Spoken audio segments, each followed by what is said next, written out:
Starting with, just I will give my background. Basically, environmental engineer, and started my career with state nodal agency for renewable energy development. It's called MEDA, Maharashtra Energy Development Agency. I was there for 5 years. Then I joined the central government, Ministry of New and Renewable Energy Sources. I was there for another 10 years. And in 2003, I quit the job and started my work. I have my own company and then started working in this renewable energy field, precisely in biogas sector. So, as an individual, you can say I have 20 years of experience in biomethanation sector because when I was in MEDA, I was handling that national energy for biogas development. Then when I was in the ministry, I was handling that UNDP-JEP assisted higher biomethanation projects for development. And as a company, we have last 10 years of experience. When I was working with the state government and all this, we have almost executed 60 biomethanation projects based on varying feed materials like cattle dung, human excreta. At that time, that was a major focus, night soil and all those things, including press mud also. Then later on, I associated with the ministry, and after that, then as a company, when we started in 2004, I was given more focus on municipal solid waste to energy projects, and so far we have almost 20 projects varying capacity from like 100 kg to 20 tons of municipal solid waste. Of course, it is a segregated organic waste. The small plants are basically 100 kg, 200 kg, 500 till 500 kg. We have plants for societies, hotels, resorts, that kind of private categories. And the bigger plants of 5 tons capacity, these are mostly with the municipal councils and corporations. Then we have done some solid waste management studies for certain cities, that is Pimpri-Chinchwad Municipal Corporation, Nanded, Chipulun, Sawantwadi, Dapoli, all those things, where that entire solid waste management aspect, right from door-to-door collection, transportation, processing and disposal, that got involved. Besides, I have done some R&D, commercial projects, detailed project reports also for 1 megawatt that is for Mumbai at Aramil Colony. Then 1.7 megawatt, that is, it's a food processing industry in Maharashtra. There's a Jain Irrigation. The plant has now been installed, not by me, but by their own company, and it's not in operation. So these are some consultancy assignments we have done on bigger projects, like in terms of megawatt. Then we provide pre-execution consultancy services also for grid-connected biomass-based power projects. We have done environmental management studies for IFC controlled hydro projects, IFC International Finance Corporation. That is one of their mandatory requirement for having environmental management system in place for all renewable energy projects. Now we'll start with this workshop is being organized only to focus on what is happening in Nepal and how we can go ahead with the bigger projects. So I just did some internet survey and just 2 sectors I found it out. Main problematic area is the segregated waste that we can get it here. There are 58 municipal councils, corporations. Even if not 100%, even if we can target 30% of the councils with this 5 tons project, we have a number of projects in the industrial sector. Yes, this brewery, distillery, spent wash, and sugarcane press mud, these are the promising areas which I find it. In fact, they are located in a particular region. So we can focus on these industrial waste projects. This again, I had taken out some survey. I think in 2012, IDBI has done some survey. It is basically for solid waste management. And there's a conclusion, what they find out is the more problematic area for Nepal is the solid waste. Then comes the sewage and then air pollution, water pollution and others. So solid waste for municipal solid waste is a major area for we should focus on. I think you are aware about all these things. It's just extract from the internet. But my focus is on this organic waste. Typically, it's very surprising to know that 66% of your entire municipal solid waste is organic waste. And that is our basically part of concern. These are all extracts from there. So typically, your 58 municipal councils that generate about 1,435 tons of per day waste. whereas the figure shows that only 10 to 13% of their municipal council's budget it goes for actually for solid waste management, and that also 70% is on only collection and transportation. There are hardly any amount spent on processing and disposal. Most of the waste is getting dumped at the riverside and dumping yards only. These are about the waste collection and all those things. What my point is basically is, if you see the total potential of this entire 1,400 tons of waste, even if we consider that 50% of that is organic waste, so roughly it is around 2 to 3 megawatt, that much of potential is available for waste to energy. More than that, managing the entire waste, organic waste, which is more critical for environmental point of view, that is a priority sector. Now coming to the what we offer basically. See, typically, since last 2 decades, you have seen that the only floating dome kind of digesters that is being considered and promoted as a solution for all kind of waste. But practically that is not the case, because floating dome digesters are basically originally designed for the cattle dung and animal waste, etc. basically. But the same digesters they are using for other waste also, MSW and press mud and all those things. So that has to be changed. See, during last 2-3 decades, what happened? Biogas is a process is the same. There is no change. So hydrolysis, acidification, gasification. What development has taken place during the past these 2-3 decades is engineering improvements, because each waste has its own characteristics, and we have to understand that characteristics before designing the system. So ultimately, we have our own digesters. You can see that it's a tank in tank that basically saves a lot of space area. The primary material, it goes to the primary digester where hydrolysis process that takes place, and surrounded by it's a secondary tank, again with the MS fixed up with FRP lining and all those things. So what is the beauty of that technology or the digesters what we have developed is basically as a size reduction. Second thing, we have a proper distribution system in the bottom of the primary digester where waste can be dispersed in an equal manner in all the directions. So we have that gearbox arrangement for the scum breaking, because food waste or any kind of that, even that pressed sugarcane, press mud and other food materials, lignin is a very important part of that waste material, and it doesn't get digested immediately. It takes longer sludge retention time for degradation. So we have that scum baking arrangement and all those things. If we don't do that, then it gets clogged the entire top digester, and after some period that functions of the digester that can be stopped. So we have that kind of arrangement. Plus secondly, the hydrolysis, we are indirectly defining all these three processes, hydrolysis, acidification, gasification, in a separate compartments, or we are providing the separate area for that, so that we can optimize each functioning of the digester, the hydrolysis, acidification, gasification. That improves your gas quality as well as the rate of degradation also, as well. See, in this, we have the sludge removal arrangement. The another beauty is the overflow which is coming out of this digester is only liquid, digester liquid, that doesn't have solids. So typically in KVSA digester, what happens, whatever the slurry coming out of the digester, when you feed fresh slurry, equal amount of slurry which is coming out of the digester, but that also carries your dead sludge also, dead sludge and some active sludge as well.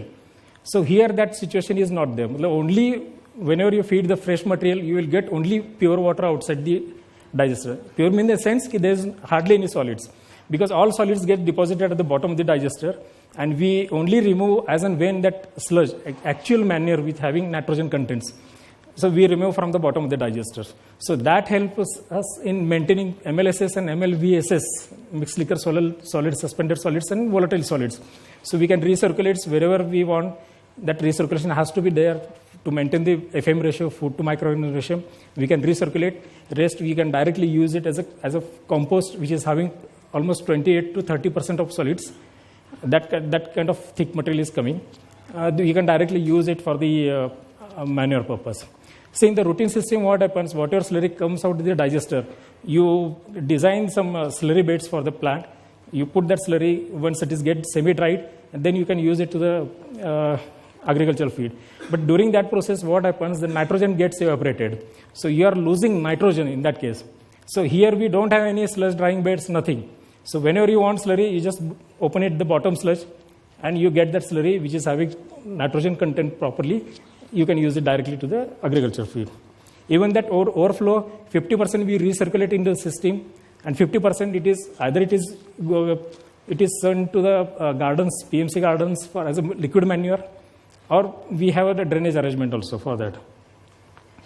So basically, these are the points which I explained to you as far as digester is concerned. Now coming to the technical commerciality, viability of the MSW. Why particularly MSW I have taken into picture? Because I was saying this not only generate energy from the project, but also solving your environmental problems, which is almost all cities, either in India and Nepal, they are facing it. Plant cost, if you see that it is 100 lakhs. So don't go on these particular figures of cost, because this cost is based on our Pune project. And since all these projects are coming up within the city, in the heart of the city, we have to follow certain industrial safety norms also. So our plants are all equipped with the safety arrangement. It has a small office also. It has labor arrangement, labor staying arrangement. It has a proper compound wall with 10 feet height. So with all these arrangements, this cost is going to that extent. But if you come out to the exactly for the only for the biogas plant, probably it will come down by another 20%. So the plant cost depends on the what is the scope of work you have defined. Then if you see the economics, see generation biogas is around 250 to 300 cubic meter. In the CD, you can get references of 2 MSW plants which are constructed by us in Pune. That is, one it is Model Colony and second is a KK Market. The second KK Market version is a above ground structure. It's our own design, whereas the old version you can see that KVAC type models. So typically 1 cubic meter of biogas generates 1.5 units. With these calculations, with the current price of electricity in India is 6.50, 7.50 lakh rupees that is generated from basically from electricity. Manual, again I have taken a very reasonable price of 1200 rupees, but if you can properly market it, manage it, you can properly pack it, you can go up to 5,000 rupees a kg also. Ton, 5 rupees kg. And second, the economic factor, which is more important, is the transportation. See, in the CD also, you have seen that the deputy commissioner, he was saying that they are saving a lot of money on the transportation of waste. Since these all plants are located within the city, they need not to transport that much of waste to the 22 kilometers away from the city, which is in the existing dump yard. So they are saving almost 700, 550, 600 rupees a ton just for secondary transportation and manpower and diesel and maintenance involved with that cost. So with this, all these three savings, they are almost saving around 21 lakhs rupees per year. And with the operation, you can remove operation maintenance cost, it comes around 11 lakhs rupees. So typically, without any subsidy, without any indirect benefits, this plant is that entire cost that can be recovered within 7 or 8 years. But if you can get subsidy, if you can add that subsidy amount, indirect benefits, yes, that entire payback period comes down to 4 to 5 years. See, these are the indirect savings, which has not taken into account while working out the commercial viability of the project in the previous slide. So you can generate almost 800 CRs per year with the 5 tons plant. Indirectly, you are saving around 100 tons of coal annually because you are generating electricity from this. So you are saving conventional fuel also. Stopping release of methane, that is again global warming, that you can take into account that cost. Generation employment, and most probably this saving of landfill. So that much of waste means every year per month is 150 tons. You are not dumping it to the dumping yard. So you are indirectly saving that much of space in the current dumping yard. But all this in terms of money, I have not taken into calculation of the previous slide for while working out the economics. But you take into account all these figures in terms of finance, definitely your project viability works out within 4 to 5 years. This is another sugarcane press mud. The cost is almost remains same with the scope of work which I has mentioned. But here is the gas generation is quite more. So per ton of press mud that gives you around almost 80, 90 cubic meter. Sometimes it has quoted 100 cubic meter also per ton. But it depends whether you are getting fresh press mud. During season you get fresh press mud. But off season you have to store that press mud for the off season period. So in that case your gas generation comes down. So average you can get 80-90 cubic meter of gas generation per ton of press mud. But again, the rest of the factors are same. Here, that I have taken that 6 rupees 50 paise as a electricity price, presuming that the existing electricity I am replacing with the existing electricity. But in that case, in the previous presentation, it was told that the power cuts here in almost 12 hours, 14 hours, where the people has to run the diesel generator and get the electricity. When you run the diesel generator, 1 liter of diesel, that will give you maximum your 3 units. Means per unit that is costing around 12-13 rupees.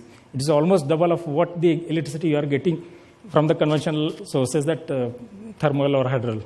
It means you are that saving, if you compare with that, with the diesel replacement or electricity from diesel replacement, your almost that saving goes double. Means your payback period again is come down. See, if you compare, these are the probable, I would say, is a focus we can put on these sectors. This is MSW, which is available at the 58 municipal councils are there. There are sugar factories, sugar press mud are available.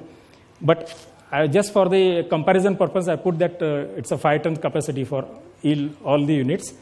Food processing, there are certain food processing, poultry droppings are there.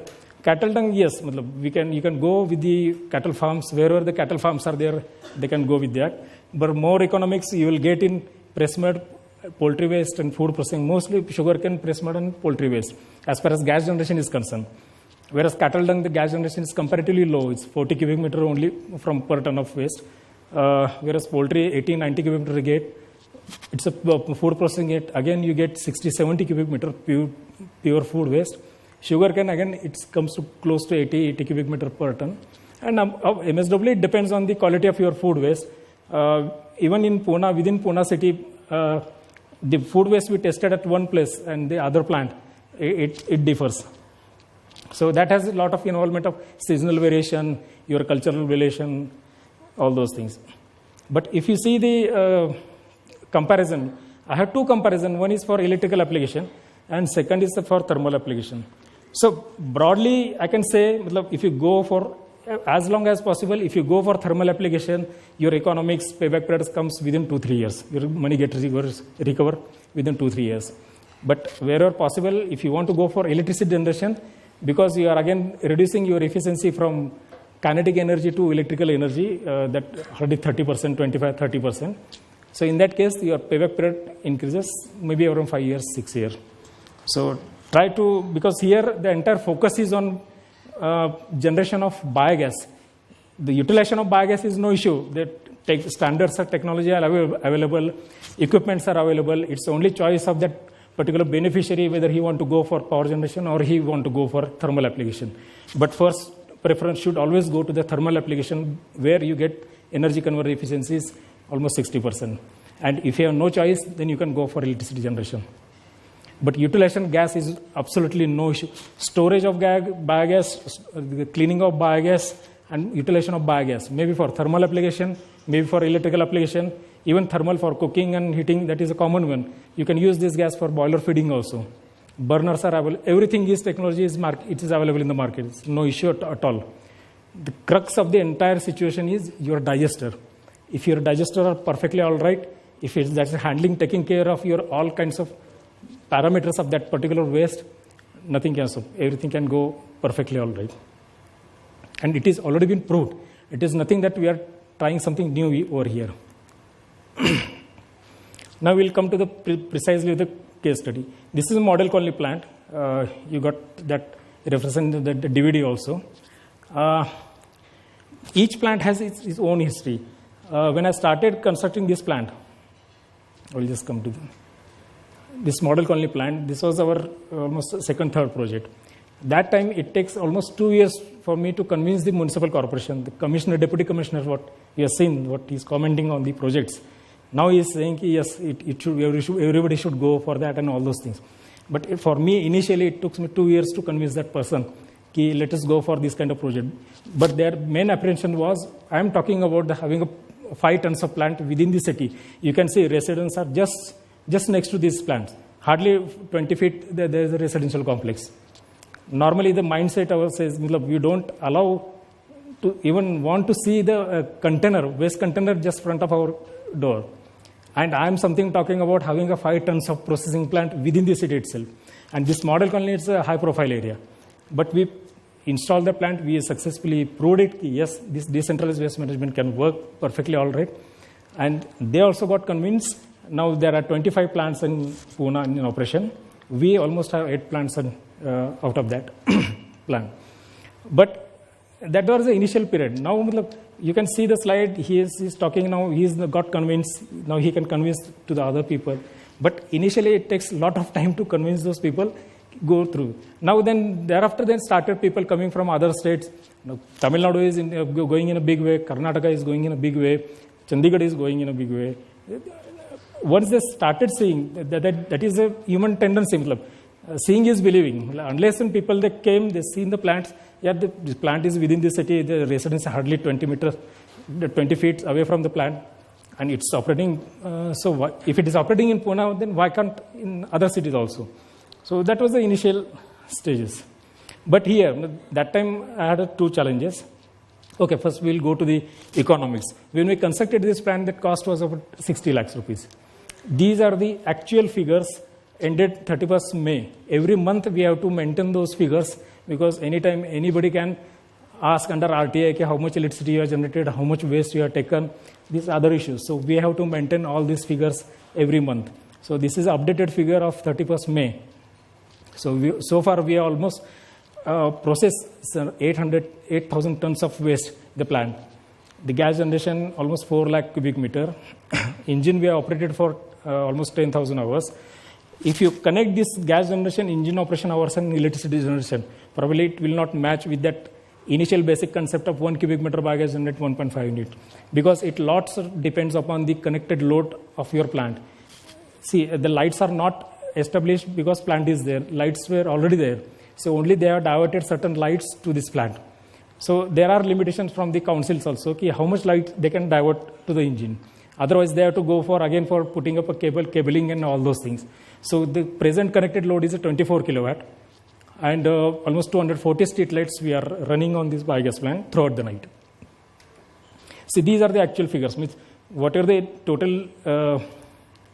then there are 2 parts, basically generation, the certain electricity we use it for running our own plants also. Sometimes on Thursday there's a power cut. So we run our engines and start the operations. There is no holiday, there's nothing, 365 days are operations.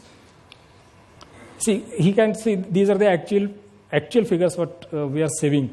Almost 1.41 lakh units electricity we have generated. PMC is buying electricity at 5 rupees 50 paisa from State Electricity Board. So that revenue comes around 7.78 lakhs. If you add all these 3 with the current main position, so total saving coming around 70 lakhs. If you can remove that operation maintenance cost, because the plant has already completed 55 months, PMC is paying us on monthly basis that operation maintenance.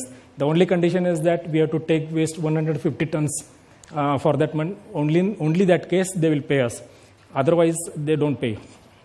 So by hook or crook, we have to maintain this plant continuously. So May is a 55th month. Almost October, we are completing 5 years of operations. So till that day, we have a saving of 42 lakhs. Means with this calculation, initially we presume that economics, payback period will come to 5 years. It is coming to 6 years. Because electricity, we are not getting 100% connection. But these are the site related problems. It is nothing like that anything goes wrong with the plant or performance of the plant. Then I'm not talking about that indirect benefits. The coal, what you have said, the emissions, global warming, all those things. Subsidy part also I have not taken into account. This plant has got 12 lakh rupees subsidy from the MNRE. Means if you take subsidy into account, it is coming at 5 years. So we are maintaining that commitment. And if you add that in the indirect benefits, again it comes to 3 to 4 years. That's all. Now, coming to the second aspect of outline of technology transfers. What we are here basically is looking for a technology partner, the local partner, where we can have a tie-up, and the particular technology partner from Nepal, he can take away that whatever the developmental works we have done to having the plants in the Nepal. These are the four basically aspects. The scope of work, what will be the scope of work having that kind of technological partner, the role and responsibilities, obligations of partners, what will be the financial stakes and time frame.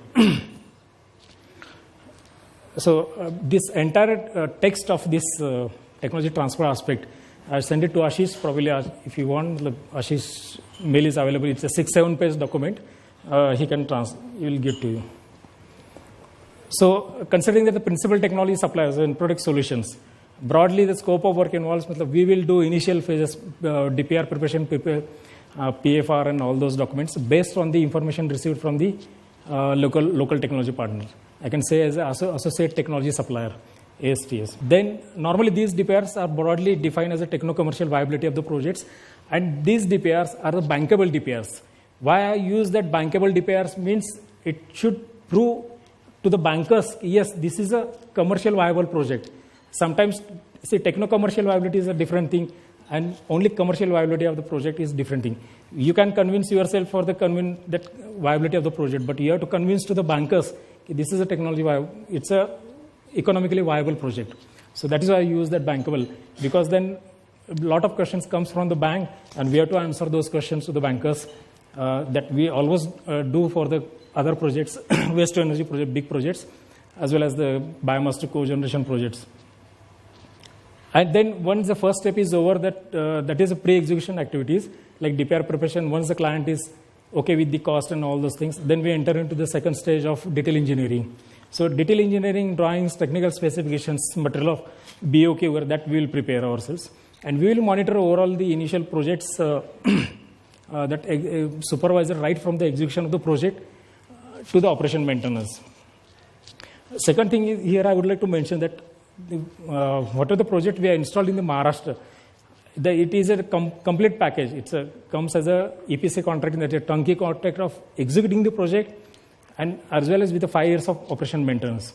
So municipal corporation make it sure that when they are giving the orders to us, we'll have to complete the project, and not only complete the project, we have to run that project for the next 5 years. That is our responsibility. See, execution can do anything, but there are very few people you will get this, those are having operation maintenance experience. We are consistently operating these plants for more than 7 years. So that experience counts equal importance when constructing the plant also.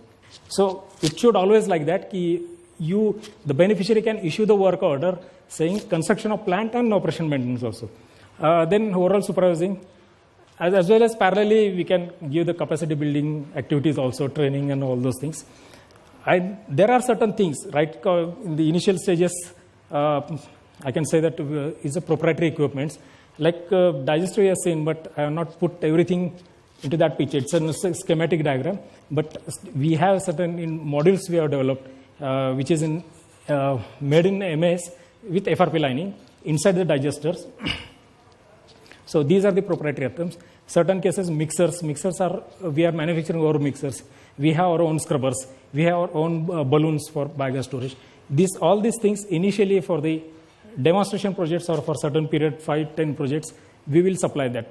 Over a period of time, then we can develop that market parallelly over here also. But initially, we have to supply that equipment. And in the totality, you can say 30-35% of that cost will go for the proprietary item. Then I can say as an associate technology supplier, which preferably from Nepal. What we are looking from the associate technology supplier is basically identification of sites. The client development, business development, that has to be done by the local partner, associate partner, and providing all necessary basic inputs for preparation of detailed project report for us. Once they can get engaged with this DPR preparation, all those things, later on they can prepare the same DPR at their own. But initially we have to prepare the DPR and give to the beneficiary. Then getting all statutory clearances, that is another aspect. We cannot come all the way from India and do that statutory clearances. So prima facie, that has to be done by the associate technology supplier from here. And carrying out entire project execution activities in accordance with the design, whatever this design drawings were supplied to this, and ensure project completion schedule and quality control also. So quality also, that is very, It's prima facie expecting from the associate technology supplier, he should maintain that quality. Of course, we are there to check that quality and everything, but particularly civil work and all those things. But he should also feel some responsibility about giving the quality work. And of course, then after execution and commissioning, then operation maintenance. That we will train them, their people, because see what happens, normally these plants, you don't get the educated person for working for the food waste and all those things. You always get that uneducated person also. So even the technology wise, okay, I'm excellent, the assistant, the associate technology supplier, he is also very good in knowledge and all those things.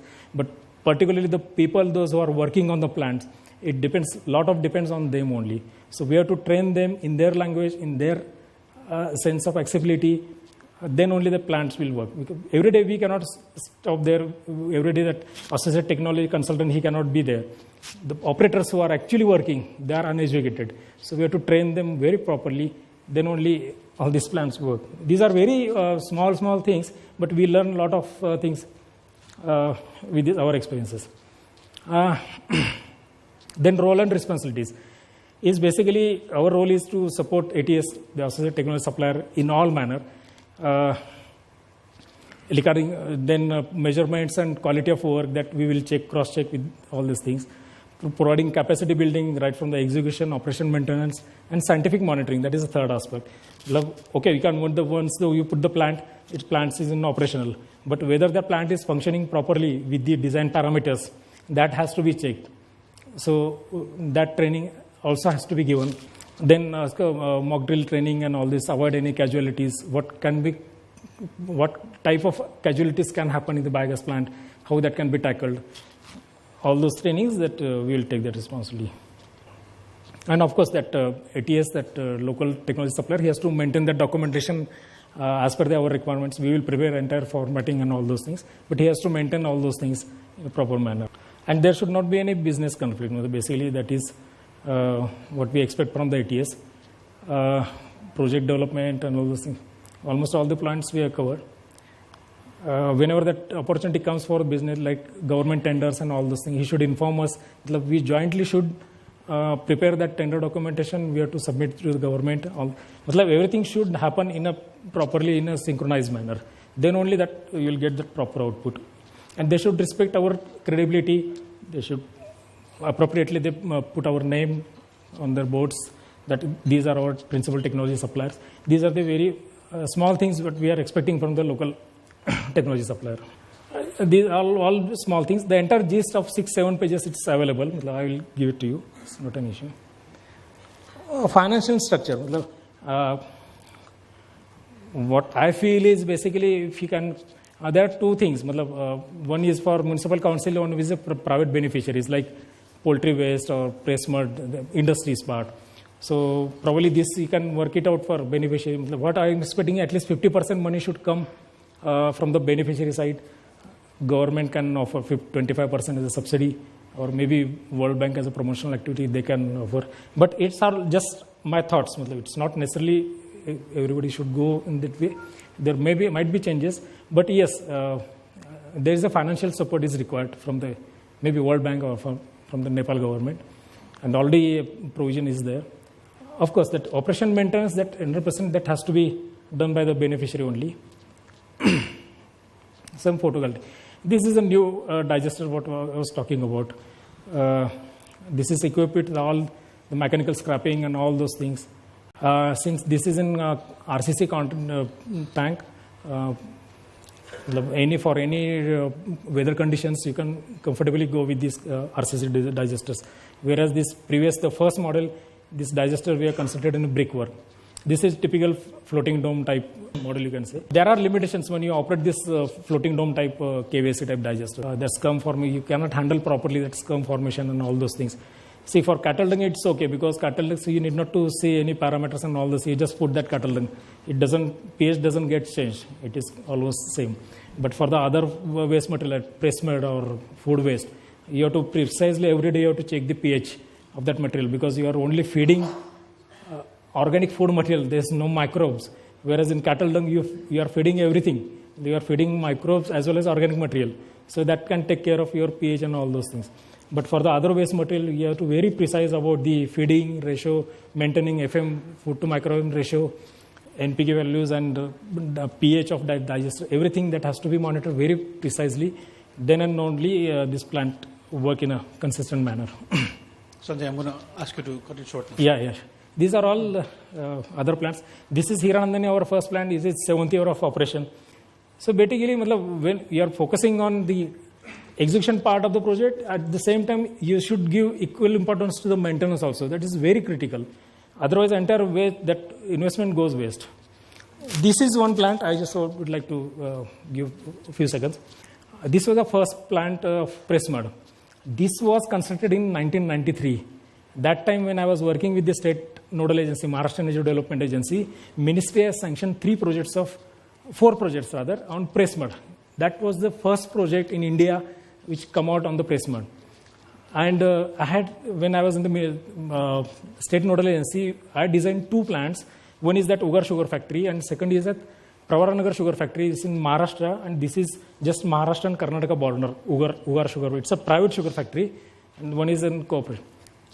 I'm happy to say that just 2 days back, I just checked with them whether plants are operating, because I wanted to show this slide. So they are still operating plants. It's almost 20 years of the plants they are operating. It's a 340 cubic meter plant, and that gas they are using it. That time it was decided that gas will be used for cooking purpose. So they are supplying gas to the 100 their labor colonies. 100 families are there. And similar Varnanagar, but Varnanagar, last what I heard that is 3 years back, they now shut down the project. So both the projects, this is still running almost 15 years. And that time when I designed the system, I was not having any documentation. How much gas generation will be there? How can I handle that press mud and all those things? But that plant still they are in operations. These are the certain courts where the lot of visitors from government, from private sector, they keep on visiting Pune projects. They see, so they put some good words about the projects.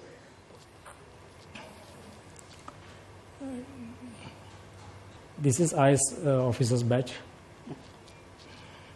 Then municipal commissioner, this is from Udupi. Kavita Vaibhavi, she is in Guwahati. Now she has transferred. But everybody has appreciated that the work what we have done. So not only we have done the work, but we are maintaining the system within the city. These are certain awards what we got it. We have ISO certification for operation of the plant also, because nobody can complain about the. These are the Planet Earth article which is coming on the Environmental Day.